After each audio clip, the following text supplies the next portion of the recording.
tingnan mo to, balik tayo lahat sa nature ang goal. Kasi nga, man, ang ibig sabihin daw niyan, master all nature. Okay.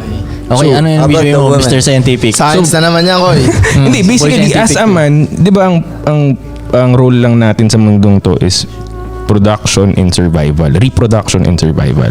So reproduction, bembang, di ba? Yun, make life with a woman. Pangalawa, survival. So basically, kailangan marunong ka talaga sa nature. Di ba? Paano kung halimbawa nawala yung internet, nawala yung kuryente, o whatever, di ba? Zombie era, whatever. Tapos di ka marunong sa gubat. Di ka marunong ng mga ganun. Di mo alam kung anong poisonous plants dyan. Di mo alam na tambayan pala ng ahas yung ganito dyan ka nag-camp. You know? So, paano yung aralin natin lahat yun? Basically, pag na-solve ko na yung money part, yun ang gusto ko talaga. Pag na-solve, tama. Pag na-solve yung money. Oo. Parang kumbaga gusto ko, okay, magpa-practice ako mountaineering, Bear Grylls type shit, di ba? Pero may dalawang bodyguard ako doon para in case malapit na ako lapain ng bear, you shoot that motherfucker. Iniisip ng bodyguard nito, takin na itong mga mayayaman talaga. Kung ano nung trip. Ako, tinatry ko mag-survive. Ako, tinatry ko mag-survive. Ito gusto lumapit sa bear. Takin na itong mga mayayaman talaga. Di ba? Sige, sundin na natin si Si Sob. Chavit, nag-hunt siya, kwento ko lang bilis, no? Nag-hunt siya. To trip na mayayaman, tol. So, halimbawa, hinihit kasi siya dati dahil marami siyang yung animals na naka-display, yung pinireserve. Yeah. Pero ang logic kasi doon, pupunta siya sa halimbawa conservatory ng mga, let's say, rhinos, exotic, di ba? Tapos, may fee yun. Babayaran niya, let's say, $250,000 para pumatay ng rhino. Okay. Gagamitin nung kung ano mong nag-aalaga ng rhino, yung perang yun, para mabuhay pa yung ibang rhinos. Ibang rhino. Ipapapatay nila ngayon yung malapit na mamatay, Malapit na mamatay. or may sakit, para masustain ngayon yung ecosystem ng mga inaalaga nilang exotic animals. So, that's it. Para maintindihan niyo yung mga trip ng mayaman na akala nyo, evil tong mayayaman.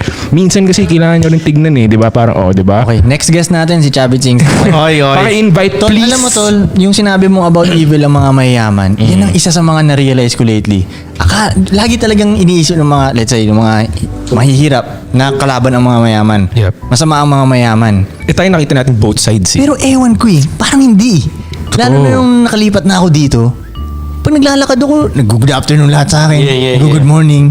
Hi, neighbors. Sa hoods, hindi nagpapansinan Di ba? Afternoon po. Magkatingin na lang sa hoods, titingin mo dyan. Oo nga, Sungit. Di ba? Kaya hindi ko mag-gets Hindi, naiintindihan ko na pala. Naiintindihan ko kung bakit nila iniisip na kupal ang mga mayaman. Kasi sa tingin ko lang ewan ko kung tama to. Let's say nakatira ka sa hood. Right?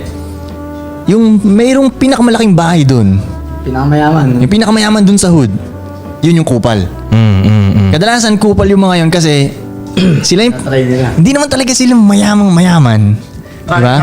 Parang ganun. So yung ugali nila, hindi pa talaga pang mayaman, I guess. Tinatry lang nila, tol. Taga-hood lang na sila lang yung mayaman dun. So, Tagahod na maraming pera.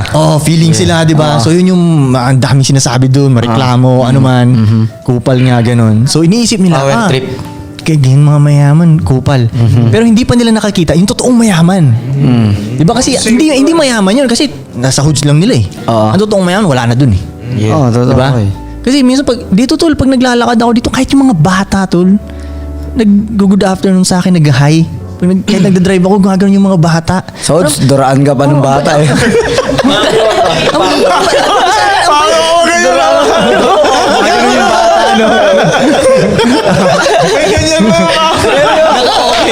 Okay. Secret code. Tama ba ako, Frank? Tama ba ako? Oo, may Tama ba point, yung sinasabi may ko? point. Di kasi di ba bilang galing tagahud, tayo na ngayon nga alam yung good morning sa akin Sa'yo. Tumatakbo dyan, good morning! Di ba? Good morning!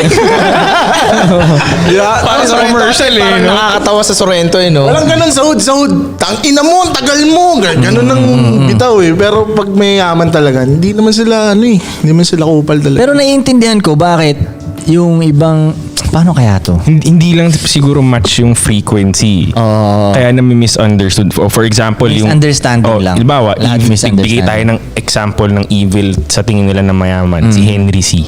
Okay, hindi. Wala akong gano'n alam. ng Okay, so percento. lagi nilang sinasabi na 'di ba contractual yung SM, stricto, maraming rules, kung ano-ano pati yung turon, whatever you dig. So para sa akin naman, Wala na yung turon. Hindi ko alam yun. SM turon na kailangan maubos nung employees yun. Kailangan sila bumili pag hindi naubos sa store hours. Kailangan nilang bilhin bago sila umuwi. So may mga ganun silang issue. Okay, para sa akin, let's say si Henry C. Sabihin natin ginawa niya lahat ng kasamaan na yun. Pero pucha, ilang taong kanyang binubuhay sa sweldo mo? Bumuo siya ng ilang mall, nagpakapagod siya, bumuo ng ilang mall, 'di ba? Magpakadisiplinado na okay lang tanggapin niya na masama yung tingin sa kanya. Basta maayos yung makeup mo, nakapila kayo, maayos tignan yung SM, buhay tayo lahat. Ilang libo yung nabigyan niya ng trabaho dahil dun sa ugali niyang masama. Yeah. Di nakikita ng tao yun, Koy. Di ba? O paano kung pumayag lang siya na, hindi tayo stricto, let's be free. Mabait ako sa inyong lahat. Di ba? Kahit pangit performance mo, okay. O paano yun? Hindi nag-grow yung SM, hindi. Di ba? So, wala namang perfecto parang tanggapin mo na. Totoo. Di ba? Laging may flaws yung mga tao. Di ba? Pero tignan mo na lang kung ano yung nagawa niyang mas maganda. Parang meron naman Totoo. Meron naman malaki-laki din naman di ba? Totoo. Pero may nagawa siyang masama. Alam naman perfect siya. Wala kang ganun Sabi nga nila kaya yung mga manghihit lang sa'yo yung mga nasa baba eh. Oo, Wala ka totoo. naman nakita na nasa taas na hinate ka, di ba? Wala pa ako nakita. Yun. Wala pa ako nakita talaga. Totoo. For example, yung mga bawa yung galing sa hirap tapos nagpayaman. 'Di ba? Halimbawa may uutang sa kanilang tropa na nasa hirap pa rin na side. Tapos hindi pinautang. Ang sama ng tingin nung mahirap na guy dun sa hindi nagpautang na may pera. Kasi wala pa siya sa frequency nung lalaking yun na pinagtrabahuhan ko to gumawa ako ng mga desisyon na mahirap para hindi ako magkamali. Sinisave ko tong perang to para sa life ko.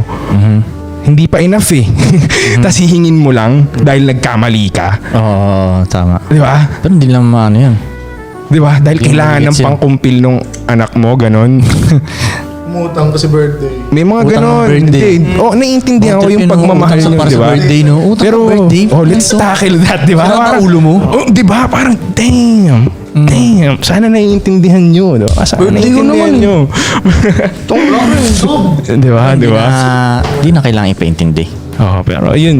Ganun yun. Para kaya nagkakaroon ng misunderstanding, hindi lang magka-frequency. Gabang mo naman, birthday ko naman eh. Hindi, parang yun. Tama. Parang yung sinasabi mo rin na hindi, ayoko sabihin to sa Gigi! Anyway, Hindi, yung example mo na wag magbigay sa mga ito yung training sa mga bata sa street children na Oo. nang hihingi lang ng walang produkto. Di ba? Ikaw nagsabi sa akin. nakita ko kay Andrew yun Paglabas namin ng Kuya. ABS-CBN yata yun. Basta ganun. Somewhere na nila may pinuntahan kaming mainstream shit. May binigyan kasi yata ako nito sa kotse. Nasa kotse tayo. Tapos parang may binigyan ako. Na barya?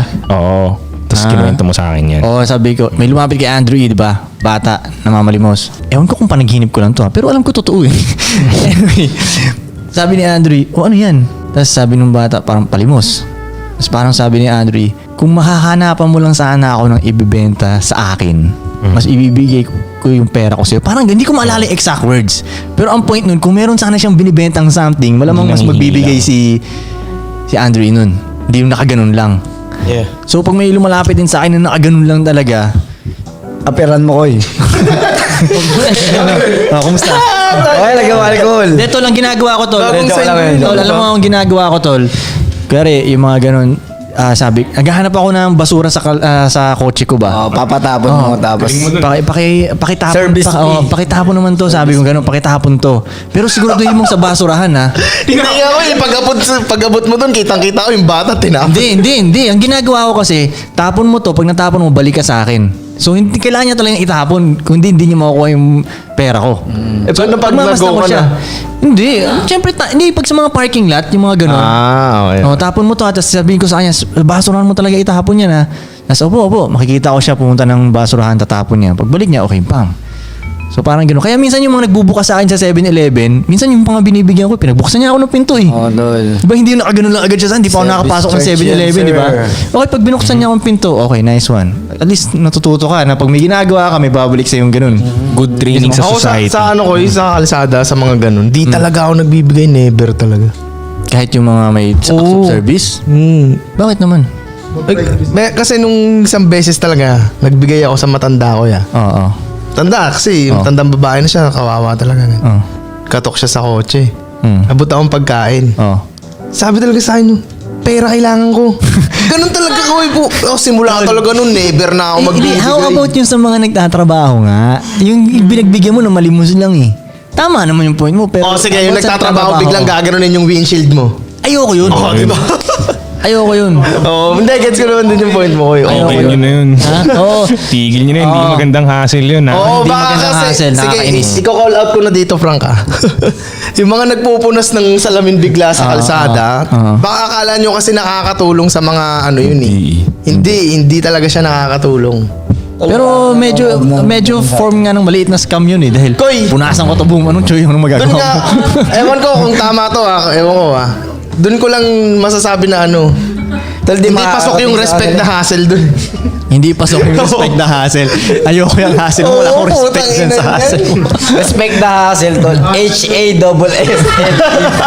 Hassle eh. Shout out sa Hassle HG. eh. Kasi minsan kakalinis ko lang ng kotse. Ilang beses na talaga. Pupunasan ng ganun, dumumi lalo ko tayo. Kakalabas ko lang ng car wash. Oo. Sa kanya yung bata, binabaan ko ng bintana eh. Oo. Kakalabas ko lang ng car wash eh. Yung titig ko lang na masama, oy, sorry kuya, tapos umalis na. Natakot. Kaya ako sa stoplight, nag-alagay ako ng 2 kotse space. Para pag palapit mo Palapit na. abante na ako. Hindi ka na din makakakuha. Ako may, ewan ko lang kung gagana sa inyo to kasi baka hindi kayo ako. Parang minsan binavibe ko lang na ako yung cool guy doon na nasa kotse. Palapit pa lang sila, titingin ng mata sa mata, di ba? Parang gagano'n lang sa kanila. Yung ganun lang, parang, Oo, okay ka lang. parang makakutuban nila, cool to Hindi ko pupunasan kotse mo. Ha? Lagi ka lang cool. Kailangan mo lang maging cool eh. Kung matutuwa sila sa akin eh.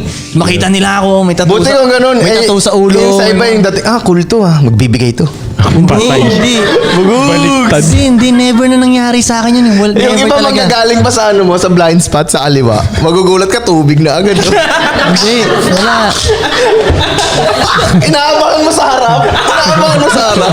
Kumuha ka sa gilid, no? Pilit ng simula. Kala mo cool ka na. Kala mo cool ka na. No?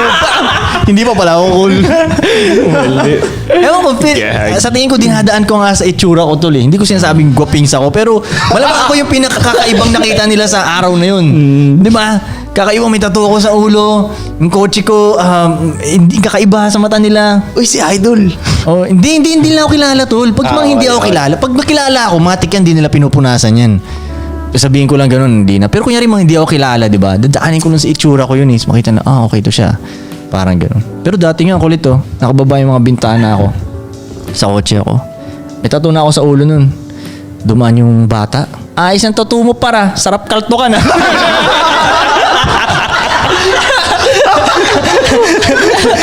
Akala ko pupurihin ako ng putang ina eh.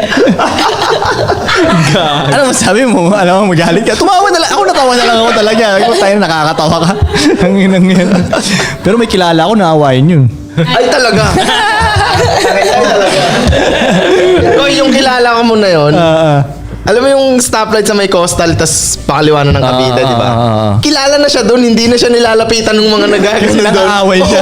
Nangaaway siya. Hanggang nagpupunos doon, kilala na siya. Oh my. Dati uminit talaga ulo niya sa isang bata. O sabi ko, tol, nasira yung araw mo dahil dun sa batang yun. Hanggang doon nakapark, nakamit lahat-lahat. Iniisip nila, oo. Iniisip mo, di ka pa nakamove on. Buntang ilang yan. Anyway, ba't ba tayo napunta doon? Punta na sa mga mayayaman, no? Road rage. Doon ba tayo nagsimula? Oo, okay. Kung saan tayo napunta? Wait, Yun talaga eh. about dyan sa mga mayaman, ang sabi nung pari sa akin dati, ang pinakamagandang martial art ay lumipat ka sa rich neighborhood.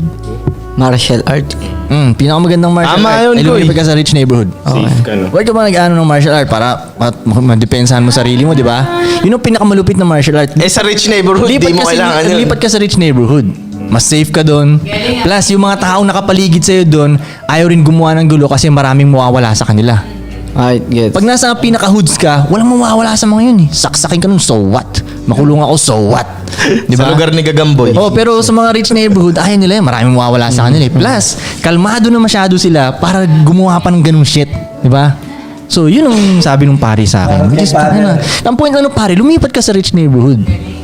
Mas masarap. Gawa mo ng paraan para makalipat ka. Ganun, lumipat ka sa rich neighborhood. Yan yung iba, pero yung iba ayaw lumipat sa rich neighborhood. Nagtanong ako dati sa IG ko eh.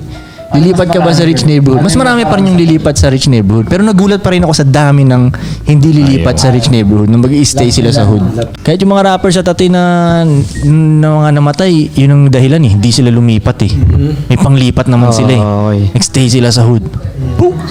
That's it. Diba? Ako lilipat. Okay. Basta maganda dito, magbatian ng good afternoon lagi. Good morning! Hi, neighbor. So yung normal lang yung jogging, di ba? Oh, normal lang ang jogging. Sorrento, di ba?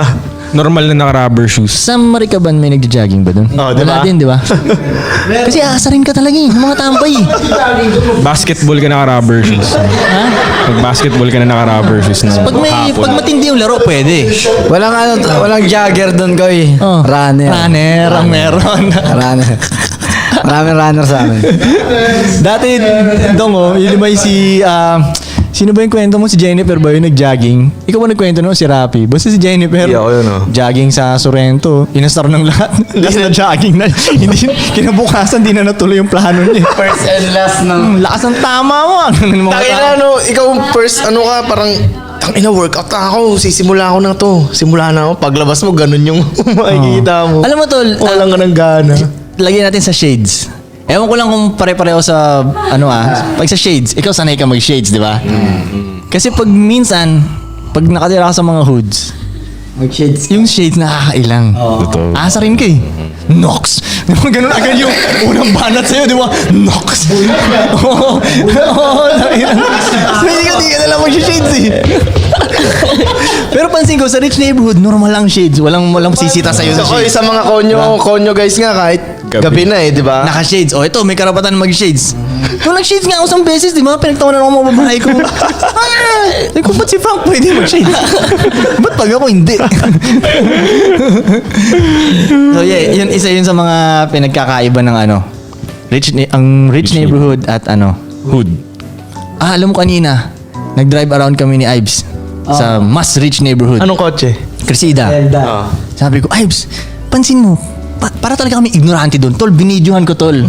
Binidyohan ko yung buong experience namin. Pero nakatutok lang yung camera sa amin, hindi sa mga bahay. Sabi ko, i-document ko to para balang araw mapapanood natin to na nai-ignorante pa tayo sa mga gantong lugar. Talagang si Ives, putang ko, tingnan mo yung gusto ko bahay. Ganun si Ives. Tapos kami rin na, basta mamangha kami sa mga nakikita namin. Pukin, Ives. Ganun kami ng ganun, di ba? Tapos parang sabi ko kay Ives, pansin mo, parang walang tao, no? Bakit walang tao? Tapos kung titignan mo rin yung mga bahay, parang walang tao din sa loob. Parang ang tahimik talaga yun, sino? Parang ina niya, ang konti ng tao. Pag mayamang neighborhood, ganun. Sinisilip ko na nga yung loob eh. Ganun nga, Kasi busy sila lahat eh. Yeah. Yun nga, tas yun nga ang kwento ko kay Ives. Di ba dati? Sinabi ko din kay Yun ang kwento ko, Ives. Di ba yung dati yung tinitirahan namin, medyo rich neighborhood at yung talagang slums dito. Yung sa before kami dito. May ganun lakaran doon, di ba? Medyo rich neighborhood at slums. Sa slums ko talaga naririnig na laging may karaoke. Oo, karaoke. Anytime of Tuesday, the day. Wednesday, Thursday, walang pinipiling. Ano pa, 3 o'clock ng hapon. Yung alam mo yun, dun, parang so naisip ko, kung nasan Kasi nga ako may birthday. Oo nga. Pwede. Hindi tuloy. Yun nga ang matindi kahit walang birthday. Oo. Kahit walang birthday, di ba? May singing contest na. Baka nagpa-practice naman yun, Goy. Lalaban pala, no? Elimination round na, para makakaroon sa rich neighborhood eh. So, ewan ko lang tama ba yung prank? Tama ba na Judgmental ka daw, Koy, sabi ni Sorrento. judgmental ba ako? Ewan ko lang. Gusto nila maging singer lahat.